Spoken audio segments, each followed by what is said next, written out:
actually we played other Japanese games because we got some of these games. I think some of them from Game Gear that there were people who bought them. I think maybe from Hong Kong, and then brought it here, but they also didn't know how to get it to work, or maybe they thought that it was Chinese, but in fact it was Japanese.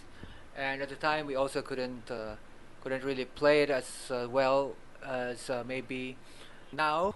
I think one of the games was, if I remember, it was an RPG, Eternal Legend or something like that. Really interesting Game Gear game, but we couldn't really figure out why we kept on dying.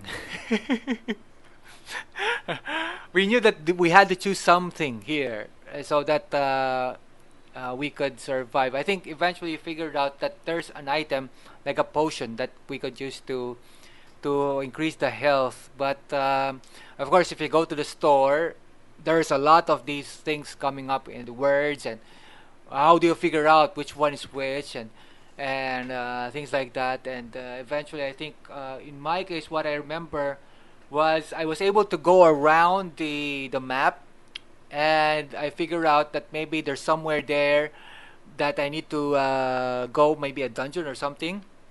But what happened was I could go up to a pretty far place, but die.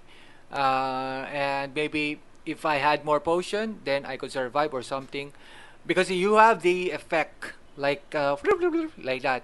So you think that there's something happening already, maybe magic or an item being used. It's really like a Dragon Quest actually, in some sense.